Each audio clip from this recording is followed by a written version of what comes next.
ڈر تو بڑا لگتا ہے جی سر کہ واپسی پہ جائیں گے پھر اٹھا لیے جائیں گے سر، لیکن سر اب بچا ہی کیا ہے سر؟ وہ کہتے رہے سر کہ ہم نہ باز آئیں گے محبت سے، جان جائے گی اور کیا ہوگا سر۔ ایک قیدی جو ہے وہ مجھے دیتا ہے سر، میرے اللہ کے بعد ایک قیدی مجھے میری طاقت دیتا ہے سر۔ وہ جیل میں بیٹھا ضرور ہے سر لیکن مسکرا رہا ہے، اس پورے نظام پہ مسکرا رہا ہے۔ اس ایک قیدی نے اس پورے ملک کو میں اصل حقیقی آزادی دی ہے سر، ایک قیدی نے۔ 70 سال پہلے کوئی آزادی نہیں تھی، اس ایک قیدی نے 8 فروری کو جو میں آزادی دی ہے وہ اس قوم یاد رکھے گی اس قیدی کو سر۔ اس ایک قیدی نے سارے نظام کو ننگا کر کے رکھ دیا ہے سر۔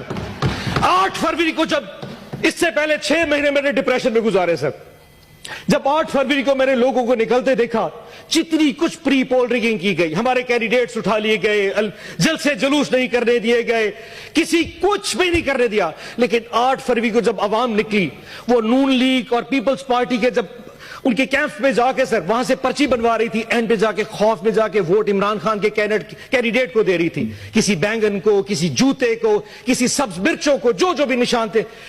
5 بجے رات کو قوم نے سوچا کہ ہم نے اپنا فرض ادا کر دیا۔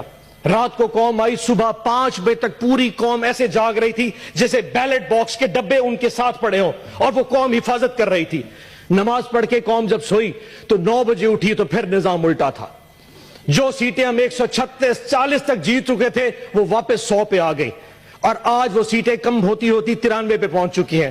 تاج صاحب آپ تو اپنی روتے ہیں سر، ہماری سنیے کہ جن لوگوں کے پاس فارم 47 ایشو ہو گیا، فارم 45 تو پریزائڈنگ آفیسر سے لیا ہی نہیں گیا۔ ریٹرننگ آفیسر نے بغیر فارم 45 دیکھے فارم 47 کے ریزلٹس ایشو کر دیے۔ فیصلہ پہلے ہو چکا تھا کہ کس کو کس اوقات پہ رکھنا ہے، ہماری اوقات بھی ڈیفائن کر دی، لیکن ہماری اوقات سے ہم باہر نکل چکے تھے۔ فارم 47 ایشو کر دیے گئے سر۔ اس کے بعد کینڈیڈیٹس کو کہا کہ اگر تم لوگوں نے نون لیگ یا آئی پی پی جانا ہے تو جاؤ، اگر نہیں جاؤ گے تو فارم 47 بھی چینج کر دیں گے، تمہیں ریکاؤنٹنگ میں ہروا دیں گے۔ 10 سے زیادہ ہمارے ایم پی ایز اس وقت نون لیگ کو جوائن کر چکے ہیں۔ صدیقی صاحب، عرفان صدیقی صاحب، 10 سے زیادہ ہمارے آزاد پی ٹی آئی کے انڈیپینڈنٹ جو ہماری ٹکٹ پہ نشان نہیں تھا ان کے پاس، جو جیت کے عمران خان کی فوٹو لگا کے آئے تھے، وہ اس وقت آپ کے کیمپ کے بیٹھے ہیں۔ یہ کون سا قانون ہے؟ یہ کون سا ایتھکس ہے؟ ووٹ عمران خان کا لیا 10۔ افلان صاحب بیٹھ جائیں، تقسیم بیٹھیں۔ افلان صاحب، افلان صاحب، اگلی بات سنتے ہیں سر۔ اب اس وقت کوئی بات، افلان صاحب تشریف لیں، ذیشان صاحب بیٹھیں۔ افلان صاحب، افلان صاحب، سیڈر صاحب، اپنی تقریر بٹن دبا، سیڈر صاحب، سیڈر صاحب اب اپنی باری میں بول رہے ہیں۔ آج اس وقت حالات یہ ہیں کہ ملک میں وزیر اعظم بنانے کے حوالے سے کچھ نہیں ہو پا رہا، وہ قیدی پھر مسکرا رہا ہے اس وقت، اس ملک کا وزیر اعظم نہیں بن پا رہا۔ لیکن افسوس چیک کریں سر، افسوس چیک کریں سر، اس قیدی کا ساتھ دیکھیں، 31 سال کی سزائیں دے دی فروری کے پہلے 4 دنوں میں، ابھی بھی دل بھرا نہیں۔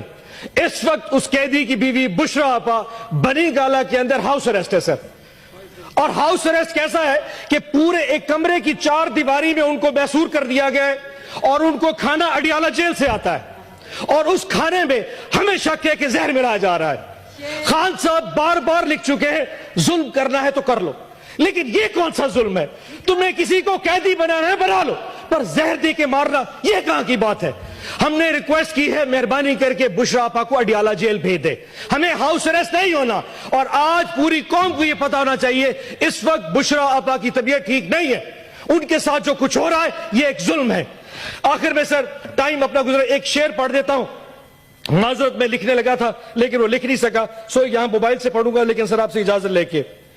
کچھ لوگ تمہیں سمجھائیں گے وہ تم کو خوف دلائیں گے، کچھ لوگ تمہیں سمجھائیں گے وہ تم کو خوف دلائیں گے، جو ہے وہ بھی کھو سکتا ہے، اسلام میں رازن ہیں اتنے، کچھ یا اور بھی ہو سکتا ہے، کچھ تو اکثر ہوتا ہے، کچھ اور یہاں ہو سکتا ہے، کچھ اور تو اکثر ہوتا ہے، پر تم جس لمحے میں زندہ ہو یہ لمحہ تم سے زندہ ہے، یہ وقت نہیں پھر آئے گا، تم اپنی کر گزرو، جو ہوگا دیکھا جائے گا۔ پاکستان زندہ باد، عمران خان زندہ باد.